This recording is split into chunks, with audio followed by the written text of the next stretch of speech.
Hello मेरे प्यारे दोस्तों।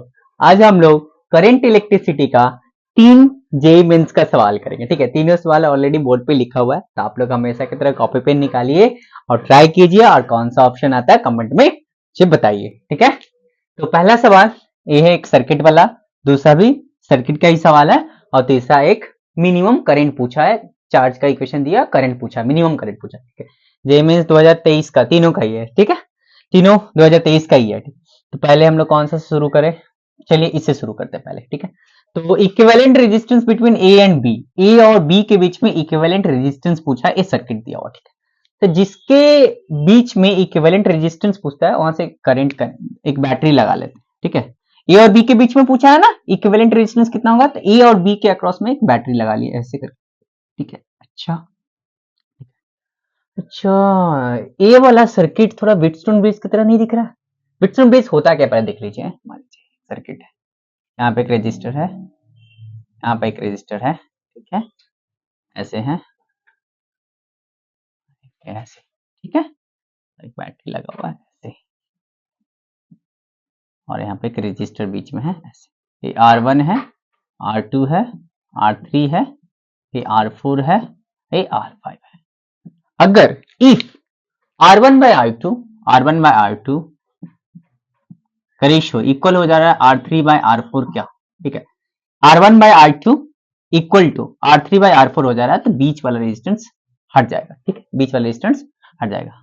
अगर ऐसे भी हो रहा R1 bye R3 equal to R2 bye R4, फिर भी हट जाएगा। ठीक है, अगर ए भी हो रहा है R1 bye R3 equal R2 bye R4 है, ए भी इक्वल है, तो बीच वाला रेजिस्टेंस हट जाएगा। इसको बोलते हैं हम लोग balance Wheatstone bridge, balance Wheatstone bridge. ठीक है, समझ में आया? ठीक है, इसका बाय इतना, इतना बाय इतना, अगर दोनों बराबर होगा तो बीच वाला हट जाएगा। R1 bye R3 equal to R2 bye R4 बराबर होगा तो हट जाएगा बीच में। ठीक है, तो यहाँ पर इसका क्या काम काम है यहाँ पर? ठीक है, दोनों मिला के देखिए, 4/4 1, 4/4 1 बैलेंस व्हीटस्टोन ब्रिज। ठीक है, 4A वाला जो बीच वाला है वो तो हट जाएगा ना, बीच वाला जो है हट जाएगा। देखिए 4/4 देख लीजिए वाला, 4/4 इक्वल टू 4/4, 1 इक्वल टू 1, दोनों बराबर है, मतलब ये बीच वाला जो होगा ये मेरा क्या हो जाएगा, हट जाएगा। बीच वाला होगा क्या होगा, ये मेरा हट जाएगा। ऐसा सर्किट बनेगा। ओ माय गॉड, अब तो सिंपल हो गया सर। ठीक है, देखो देखिए यहाँ पर, यहाँ से करंट आई जाएगा। ठीक है, बैटरी से करंट पॉजिटिव टर्मिनल से निकलता है, आई करंट निगेटिव टर्मिनल में आई एंटर कर जाता है। ठीक है, आई आया, यहाँ पर इसको तीन रास्ता दिखा। चलिए इसमें I1 चला गया, इसमें I2 गया और इसमें I3 गया। I3 घूम के वापस यहाँ पर I3 आएगा, यहाँ से I2 जाएगा, यहाँ से I1 आएगा, फिर तीनों मिलके यहाँ पर फिर I हो जाएगा। ठीक, तो ए चार में सेम करंट गया, तो ये दोनों किस में हो गया, सीरीज में। तो सीरीज में जो सिंपली ऐड करते थे, 4 और 4 कितना हो गया, 8। मैं ऐसे सर्किट बना ले रहा हूँ, कितना हो गया, 8 ओम। ठीक है, अच्छा, और देखिए ए भी तो सीरीज में, 4 4 कितना हो गया, ए भी 8। ठीक है, अच्छा, ऐसे दोनों को ऐसे बना लिए। ठीक है, ऐसे कनेक्ट, आई कितना है 16, तो इसके नीचे 16 ऐसे रह गया, ये 16 आई, 16 हो गया, ए 8 हो गया। ठीक है, ए 8 8 और 16 तीनों किसमें है, पैरेलल में है। ठीक, तो ये देखिए ये दो ठो इक्वल है, ये दो ठो इक्वल है, तो ये दोनों का, ये दोनों पैरेलल में, तो इसका इक्विवेलेंट जो होता है ना, आर इक्विवेलेंट जो होगा ना, वो आर बाय एन होता है। ठीक है, अगर एन इक्वल रेजिस्टेंस, अगर एन इक्वल रेजिस्टेंस, ठीक है, sorry, R N equal resistance having resistance R, तो उसका आर इक्विवेलेंट होता है आर बाय एन। ठीक है, अगर 10 ओम का रेजिस्टेंस 5 ठो लगा हुआ है, 1 2 3 4 5, 10 ओम का रेजिस्टेंस 5 ठो लगा हुआ है। ठीक है, तो इस पैरेलल में है, तो आर इक्विवेलेंट कितना हो जाएगा, 10/5, कितना आएगा 2। तो यहाँ पर 8 ओम का रेजिस्टेंस, 8 ओम का रेजिस्टेंस 2 ठो है, तो कितना हो जाएगा 8/2 माने 8/2, कितना हो गया 4 ओम। ठीक है, तो ये दोनों को हटाकर मैं क्या लिख सकता हूँ, 8 ओम का हटा के क्या लिख सकता हूँ, डायरेक्ट 4 ओम लिख सकता हूँ। आया ना पक्का, ये 4 ओम हो गया। और 16 ओम और 4 ओम किस में, पैरेलल में। तो दो रेजिस्टेंस जब पैरेलल में रहता है, दो रेजिस्टेंस जब पैरेलल में रहता है, तो उसका इक्विवेलेंट कैसे निकालते हैं, देख लीजिए, R equivalent R1 into R2 by R1 plus R2. If two resistance are in parallel, then R equivalent equal to R1 into R2 by R1 plus R2. अच्छा, तो कितना है मेरा 4 into 16 by 4 plus 16, हो गया 4 into 16 बाई 4 प्लस 16 तो हो गया 20, 4 5 जा 20, 16 बाय 5, 5 3 जा 15, 3.2 ओम, 3.2 ओम। कौन सा ऑप्शन है? ऑप्शन आपका सी है। आप लोग आ गया हो तो बधाई हो। ठीक है, दूसरा सवाल बनाइए।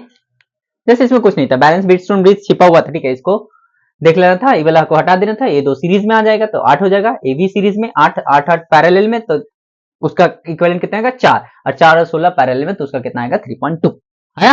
पक्का, इसको मिटा दे रहा हूं मैं। चलिए, नहीं एक न एक सवाल तो आ ही जाता है कोई भी शिफ्ट में करंट इलेक्ट्रिसिटी का सर्किट से। ठीक है, चलिए इसको देख लेते हैं। अच्छा, जब भी ऐसा रहे ना, हम लोग पोटेंशियल मेथड से इसको सॉल्व करते हैं। मतलब जैसे कि मान लीजिए एक वायर है, ठीक है, यहाँ पे पोटेंशियल ए है ना, तो थ्रू आउट द वायर कहीं पे भी पोटेंशियल, यहाँ पे भी पोटेंशियल ए, यहाँ पे भी पोटेंशियल ए, यहाँ पे भी पोटेंशियल ए, यहाँ पर भी पोटेंशियल ए हो, अगर कोई सर्किट नहीं, बीच में कोई करंट एलिमेंट नहीं है। अब मान लीजिए ये वायर है, बीच में एक रजिस्टर लगा हुआ, यहाँ पर ऐसे लगा हुआ, तो यहाँ पर पोटेंशियल ए है ना, तो यहाँ पर ए होगा, यहाँ पर ए होगा, यहाँ पर ए होगा, लेकिन इस तरफ ए नहीं होगा, इस तरफ ए नहीं होगा। मान लीजिए यहाँ पर सी है, तो यहाँ तक सी होगा, लेकिन इस तरफ कुछ और होगा, डी होगा। ठीक है, तो अगर बीच में कोई करंट एलिमेंट आ गया तो रेजिस्टेंस मतलब पोटेंशियल क्या हो जाता है, ड्रॉप हो जाता है। ठीक, अच्छा इसको समझते हैं। यहाँ पे पोटेंशियल ए है, तो यहाँ पे कोई एलिमेंट नहीं, ए होगा, यहाँ पर भी क्या होगा, ए होगा। ठीक है, क्लियर। अच्छा, यहाँ पर बी है, तो यहाँ पर भी बी होगा, यहाँ पर भी बी होगा। ठीक है, अच्छा यहाँ पर लेट कर लेते, यहाँ पर लेट कर लेते सी, यहाँ पर लेट कर लेते डी। ठीक है, तो मुझे कितना पॉइंट्स मिला, एक ए मिला, अच्छा ए, एक बी है, एक सी है, एक डी, मैंने पॉइंट्स लेट किया। यहाँ पर पोटेंशियल सी है, यहाँ पर डी है, यहाँ पर बी है, यहाँ पर ए है। अब मैं इसको लिखता हूं ए, ठीक है, ये बी, इधर सी और डी। ठीक, ए और सी के बीच में, ए और सी के बीच में 2 ओम का रेजिस्टेंस ऐसे कनेक्ट कर लिया, 2 ओम बना लिया। अच्छा, ए और सी के बीच में, ठीक है, ए और डी के बीच में, देखिए ए और सी के बीच में ये हुआ, और ए और डी के बीच में आर है, तो ए और डी के बीच में कितना हो गया, आर हो गया। अच्छा जी, फिर देखिए सी और बी के बीच में, सी और बी, सी कितना ए है और सी बी कितना है, सी और बी, ये भी सी हो जाए, सी और बी के बीच में कितना 6 ओम, धड़धड़ लगा लिया। अच्छा 6 आर है, अच्छा आर में दिया हुआ है 2 आर, अच्छा इट्स माय मिस्टेक सॉरी। और सी और डी के बीच में, सी और डी के बाद में, सी और डी के बीच में 9 ओम, अल्लाह ला ला ला 9 ओम, और डी और बी के बीच में, डी और बीच में कितना 3 आर, अरे सर आप 3 आर है, ये आपका हो गया 9 आर। अच्छा, अब ए और बी के बीच में चाहिए, तो ए और बी के बीच छोटा सा बैटरी लगा लेंगे, इच्छा का बात, बैटरी लगा लेंगे। अच्छा 2 आर बाई आर, देखिए 2 आएगा, 6 आर बाई 3 आर, 2 आर है, मतलब balance Wheatstone bridge, 2 R by R equal 6 R by 3 R, अल्ले 2, इधर 2, 2 equal to 2, my god sir, ये वाला को हटा दीजिए छल, 6 2 आर और 6 आर कितना हो गया 9 आर, सॉरी 2 आर और 6 आर 8 आर, और आर और 3 आर 4 आर, माने ये दोनों सीरीज में, ये दोनों सीरीज में, और दोनों आपस में पैरेलल में, तो इसको क्या कर दूंगा 8 आर हो गया। अच्छा, ये किस में हो गया, ये है आपका नीचे में 4 आर, ये दोनों क्या हो गया पैरेलल आपस में, तो निकाल लेते हैं। दो पैरेलल कैसे निकालते हैं, R equivalent R1 into R2 by R1 plus R2, R1 कितना 8R, R2 कितना 4R, और नीचे में 8R plus 4R 12R, 8R into 4R by 12R, R एक कैंसिल, 4 3 12, तो 8 बाय 3R, ऐसा कोई दिख रहा है 8 by 3R, 8 by 3R, yes option B, 8 by 3R option B. उम्मीद करता हूं आप लोग का भी आंसर आ ही गया होगा। ठीक है, चलिए एक लास्ट क्वेश्चन ये वाला, ठीक है, चार्ज का फंक्शन दिया हुआ है, मिनिमम करंट पूछा है भाई, बाप रे बाप, मिनिमम मैक्सिमम, माने मैक्सिमम मिनिमम का कंसेप्ट लगेगा, हाँ मैक्सिमम मिनिमम का कंसेप्ट ही लगेगा यहाँ पर। सर वो तो 11 में था सर, भूल गए सर, कोई बात नहीं याद आ जाएगा अभी सारा चीज। देखो देखिए यहाँ पर क्या है, चार्ज दिया हुआ ना जी, अच्छा कितना दिया हुआ, alpha t minus beta t का square plus gamma t cube, this is charge right. अच्छा, alpha beta and gamma are constant minimum value of current, तो एक काम करते हैं, पहले करंट का फंक्शन निकालते हैं, करंट को टाइम का फंक्शन, देख करंट IT निकालते हैं, ठीक है। IT मुझे कितना है, उसके बाद ना मिनिमम मैक्सिमम निकालेंगे, ठीक है। Current as a function of time निकालते हैं, ठीक है।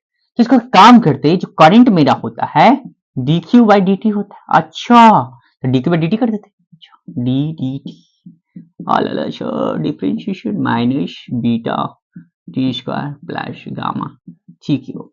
अच्छा, ये तो आता ही होगा, टी का पावर 1 है तो अल्फा आ जाएगा, माइनस 2 सामने जाएगा, एक कम जाएगा, 2 बीटा क्यों हो गया, प्लस 3 सामने, गामा कांस्टेंट 3 सामने आ जाएगा और टी स्क्वायर हो जाएगा। तो ये मेरा करंट मिल गया, ये क्या मिल गया, current as a function of time मिल गया। अच्छा, डिफरेंशिएशन देखिए, y इक्वल टू x का पावर n है तो dy बाई dx जो होता है, n सामने आ जाता है, एक कम जाता है, x का पावर n माइनस 1, तो n सामने आ गया, x का पावर n माइनस 1 आया। जैसे कि y इक्वल टू x का पावर 7 है ना, तो dy बाई dx चाहिए ना। अच्छा, 7 सामने आ जाएगा, x का पावर 7 माइनस 1, तो 7 x का पावर 6, नहीं तो किए, तो t का पावर 1 था, 1 सामने आ गया, t का पावर 1 माइनस 1, t का पावर 0 माइनस 1, अब बीटा कांस्टेंट है वैसे ही रहेगा, t का पावर 2 का डिफरेंशिएशन, 2 सामने आ जाएगा, एक कम जाएगा, 2t, और 3 t क्यूब का कितना हो जाएगा, 3 सामने आ जाएगा, एक कम जाएगा, 3 गामा टी स्क्वायर, ठीक है। तो मेरा करंट मिल गया। अच्छा, लेकिन करंट तो चाहिए नहीं हमको, मिनिमम करंट चाहिए। एक काम करते हैं, अब करंट को भी डिफरेंशिएट करना पड़ेगा, करंट को डिफरेंशिएट करके हमको 0 के बराबर करना पड़ेगा, और वो पॉइंट हम लोग को फाइंड करना पड़ेगा कि जिस पॉइंट पे करंट मिनिमम मिल रहा है, फिर उस पॉइंट को निकाल के करंट का इक्वेशन में पुट करना होगा, तो मुझे क्या मिलेगा, मिनिमम वैल्यू मिलेगा। मैं एक बार और बोल रहा हूं, क्या करना पड़ेगा, करंट को डिफरेंशिएट करना पड़ेगा, डिफरेंशिएट एक बार डिफरेंशिएट करके उसको 0 के बराबर करना पड़ेगा, 0 के बराबर करने के बाद एक हमको पॉइंट मिलेगा, एक क्या मिलेगा, एक पॉइंट मिलेगा, वो वाला पॉइंट को निकाल के करंट का इक्वेशन में पुट करेंगे तो मुझे क्या मिलेगा, मिनिमम करंट मिलेगा। तो मैं पहले डी बाई डी टी कर लूंगा, D I by D T कर लूंगा तो कितना है, अल्फा का 0 माइनस 2 बीटा हो जाएगा, इधर कितना आ जाएगा, 3 to 6 गामा टी। अच्छा, इसको किसके बराबर करना है, 0 के बराबर बोले थे, 0 के बराबर कर दी। अच्छा, minus 2 beta plus 6 gamma t equal to 0। तो काम करते, टी का वैल्यू निकालते, इस 2 बीटा को उधर भेज देते, 6 gamma t equal to 2 beta 2 3 जा क्या, all t equal to beta by 3 gamma, t equal to beta by 3 gamma. अच्छा, बीटा बाय 3 गामा, ये वाला पॉइंट मुझे मिला, ये वाला पॉइंट करंट के इक्वेशन में रखेंगे तो मुझे क्या मिलेगा, मिनिमम करंट मिलेगा। आया पक्का, पक्का है ना, करंट करंट का एक पॉइंट मिलेगा, ये वाला पॉइंट को करंट के इक्वेशन में रखेंगे तो मुझे मिनिमम करंट मिल जाएगा। देखते हैं कितना मिलेगा, इधर मिटा देता हूँ। सर कितना डिफरेंशिएशन करवाओगे सर, 2 बार करवा लिए सर, अभी आंसर है। करंट का वैल्यू, टी का वैल्यू मिल गया, इसमें पुट करेंगे। अच्छा, करंट का इक्वेशन, अच्छा करंट का इक्वेशन क्या है, अल्फा माइनस 2 बीटा टी कितना है, बीटा बाय 3 गामा, अच्छा प्लस 3 गामा है, टी का स्क्वायर मतलब बीटा बाय 3 गामा का स्क्वायर करना होगा, मायरे अल्फा माइनस कुछ कट रहा है क्या, नहीं 2 बीटा स्क्वायर बाय 3 गामा, अच्छा plus 3 gamma plus beta square by 9 gamma square, gamma gamma cancel, 3 gamma आ गया, अल्फा माइनस माइनस कितना है, A2 है, A2 है 2 beta square by 3 gamma plus beta square by 3 gamma. अच्छा, देखिए सब में ना अल्फा सामने रखा था, अल्फा के साथ कोई छेड़छाड़ नहीं करेंगे, अल्फा के साथ कोई छेड़छाड़ नहीं करेंगे, अल्फा को ऐसे का ऐसे ही रहने देते। अब ये दोनों के साथ छेड़छाड़ करते हैं, अल्फा हो गया, ठीक है, ये काम करते हैं, plus beta square by 3 gamma minus 2 beta square by 3 gamma, इसको ब्रैकेट में लगा लेते हैं, ठीक है, प्लस है एल्शियम 3 गामा आ जाएगा, beta square minus 2 beta square, ठीक है। तो अल्फा प्लस है minus beta square by 3 gamma, कौन सा ऑप्शन मैच कर रहा है, alpha minus beta square by 3 gamma, alpha minus beta square by 3 gamma, यहाँ पर डायरेक्ट भी कर सकते थे, ठीक है, यहाँ पर minus beta square by 3 gamma like fraction है ना, डायरेक्ट कर सकते। तो alpha minus beta square by 3 gamma option C है। आप लोग आ गया तो ढेर सारा बधाइयां, ठीक है। तो 3 सवाल था, तीनों ही अच्छे सवाल थे, ठीक है। तो आप लोग पढ़ाई करते रहिए। धन्यवाद।